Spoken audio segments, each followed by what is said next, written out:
Hello everybody and welcome to another edition of Same Bet. Today's video is one I didn't intend on putting out there. I like to practice a strategy before I actually throw it and put it on video, but today I was checking out some different camera angles and just testing some strategies to see if I would like it. But something extraordinary happened, something that doesn't happen to me very often. I had a monster roll, is the only way to put it. So if you're going to bet along, here's one that you're going to make some money with. Unless you're a dark side player, then you might want to skip this one. But yeah, watch along with me, make some bets and see how well you do. And tell me what you think about the camera angle that I have down at the end. All right, guys, enjoy the video.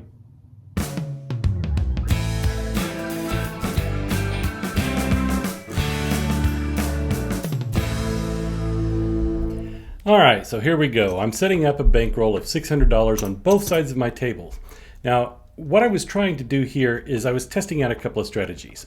Normally when I have a new strategy that I want to do a video on, I'll do some trial runs. I don't usually record them, but this time I decided to. And because I'm using different camera placements than I used to. I've got all my lights going. I've got my brand new underlayments going also. We're going to start with the 415. Let's keep track of it. So lots of things going on. I just really wanted to try some stuff, and it ended up having a really good long roll. So spoiler alert, we're going to make some money with this roll, and you're going to see me kind of struggle with rolls with the payouts because I don't really know what I'm trying to do. I'm just sort of experimenting a little bit. All right, that's a 5-3-8, so we're going to win some money on the 8. And really what I was trying to do is on the right-hand side of my table, the side that the overhead shot, like right here, I wanted to do a regression strategy. So I started out with 110 inside, did 2 hits and down, and that's what I was trying to figure out is what is the right time to bring things down. Dice are out. And you can see I've got a slow-mo going here. I was just, like I said, I was just experimenting with a bunch of stuff. And we've got a 6-3-9. So the top head, the top down view was a regression strategy. Over on the left-hand side, the side that I'm shooting from, it was a progression strategy. So I was trying to do progression versus regression. Dice are out there, and it's a 3-1-4. Yeah, so I've got some kinks to work out. I wasn't really ready to do a real head-to-head battle, and that's again why I was practicing. Dice are out. That's a 6-4-10. And the raw video on this went very long. It was like 36 minutes long. So I have done a lot of speeding things up to get through this as fast as we can. That one looked pretty good. Oh, yeah, we're going to see that one more time. Instant replay. Now you'll see they stuck together, they rotated together. That was a pretty decent throw. The red dice started to go just a little bit higher than the other one, but more, I don't know. It was a decent throw. And we're going to see some examples of that as we go through here. I think this next one is also a slow-mo. Yeah, that looked good. Yeah, so you can see the dice as they were rotating through the air. That's a 6-4-10. They were staying together. They rotated together. Pretty decent roll. But we're also going to see some examples of really bad rolls, like that one right there. I didn't do an instant replay on that one, but did you see that the right or the red die went much higher than the green die? And if you're trying to influence the outcome, they've got to be together. You've got to stick them together. A little bit better, but I'm definitely seeing something that I need to work on. I try to keep my green die on the left, the red die on the right. I don't always get it right like that, but that's what I try to do.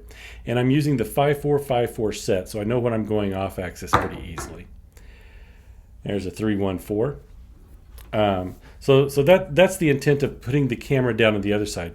Am I getting a consistent height, or am I going too high, too low? Am I landing in the same spot? That's what the overhead camera is telling me. And one thing I have missing from this practice shot was the camera pointing down to my fingers into my grip. I like having that one on there. I just didn't set it up today. And you can also see that I've got this wide shot, so I need to do some cropping and things like that. Okay, heart 8. So I'd really like your feedback on this. If you like the camera angle from the end of the table where I'm shooting towards it and doing some of this slow-mo so you can kind of see how it's going in the air, let me know if you like that or not. It's definitely helpful for me, but it's helpful for me as the shooter. I'm not sure it's helpful for you as the viewer. That one looked pretty good. It's a 314. So what I'm noticing is that instead of them going flat through the air, a lot of times they'll start to go do that. And that has to do with my release. I must be twisting my arm just a little bit, or my wrist, as I get to the release. That's a 549, and again, that red die is just flying just a little bit higher. Oops, both of these are red, but the red die is flying a little bit higher than the green die. So I need to work on that. I need to figure out what am I doing that's causing that to happen. Hey, real quick, while we're resetting all of the bets, take this opportunity to hit that subscribe button down below. Don't forget to ring the bell and get notified of any new videos that I'm putting out. Thanks. 6-4-10. I know I say this every video, but that 6-4-10, those lay bets that I was doing with Jacob from Wager Me This, that 6-4-10 just kills me every time. Ooh, that was not a good throw. Not only did the red die go high, but the green die started to rotate out. What was that, another 6-4-10?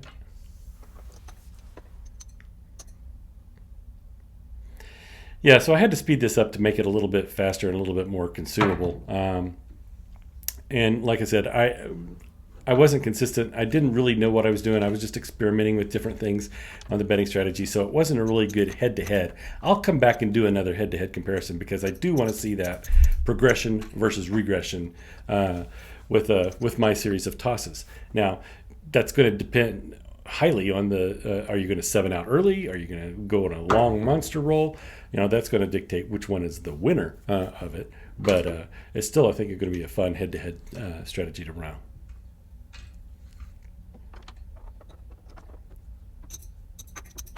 All right, so it looks like we're starting to push things up pretty high now. Let's pay attention to this going forward. That didn't look too bad. Oh, instant replay. Yeah. So the instant replay didn't slow it down as much as I would hope, but 639. I'm also seeing that I'm going off axis quite a bit in this particular toss, with this toss. All right, so whatever it was we won right there, we're stacking it, or we're racking it on both sides.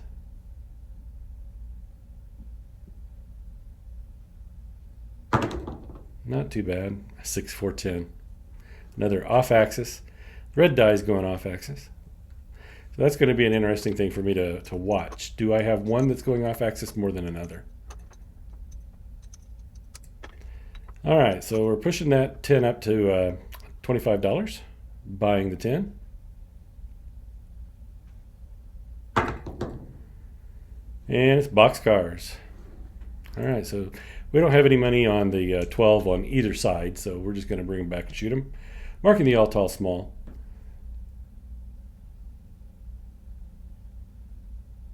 Red die's way high.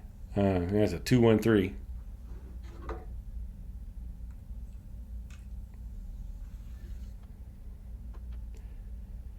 All right, most of the numbers are marked on the all, tall, small. From this particular vantage point, we can't really see the numbers very easily. That went high. That toss went higher than most of them. And another 6-4-10. And plus I have that clear plastic, or the clear tape over the ATS that creates a glare. So I need to figure out a different way to secure those to the table. It's a 5-1-6.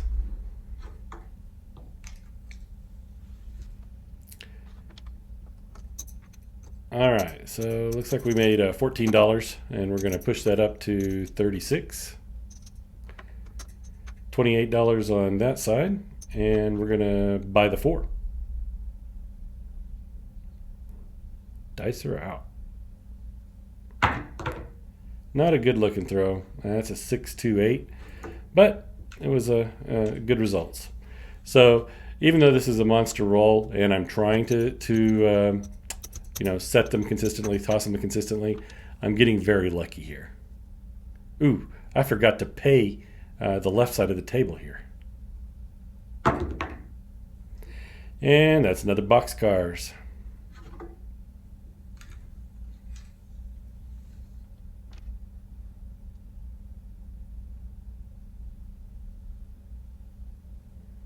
Oh, that looked pretty good.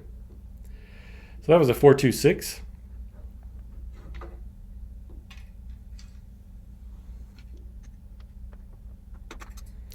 All right, so we're going to pay things. I don't know if I just went too fast and paid the other side or not, or if I forgot to pay the other side. Again, the intent of this particular one isn't necessarily my bets, but hopefully you're playing along at home with your favorite strategy and you're making some money as well.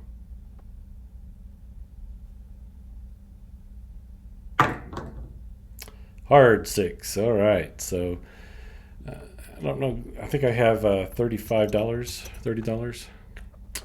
I'm sorry, I just went too fast. So in this editing, trying to get it down to a consumable amount of time, I went a little bit too fast. 6-2-8. Yeah, and that's one of the things I don't like about this particular, the overhead view or the view that I've got right now. Is it's really difficult to see how much money do I really have on these numbers, on these box numbers.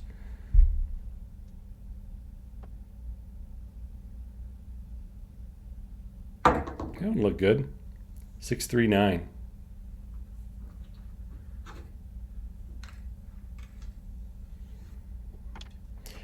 Yeah, so I think what I'm going to do is when I end up doing this regression versus progression type of a strategy, that once I regress, normally you'd start a press and collect after that. And that's not any different than the other side.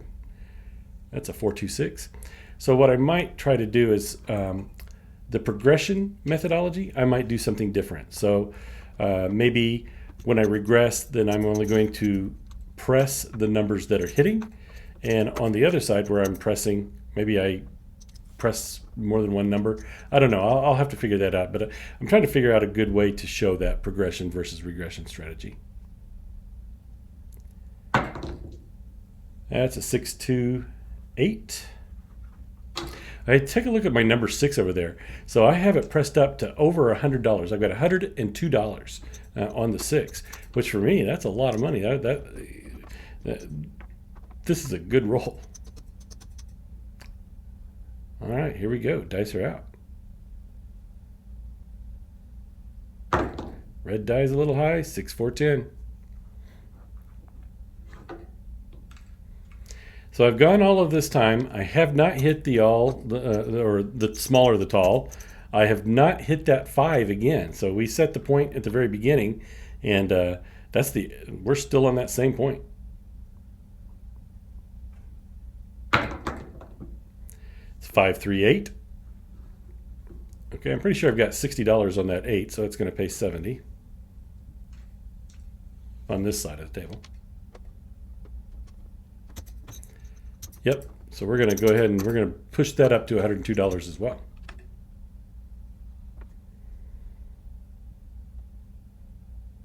Dice are out. Ooh, this is an example of a bad one. Watch this red die. Yeah, see that? It's a good inch higher than the others. And decent results, 5-3-8. So that 102 is going to pay $119. You know, for somebody who plays on a $5 table with usually table minimums, 22 inside, having $100 on a single number and hitting that number, that's pretty exciting.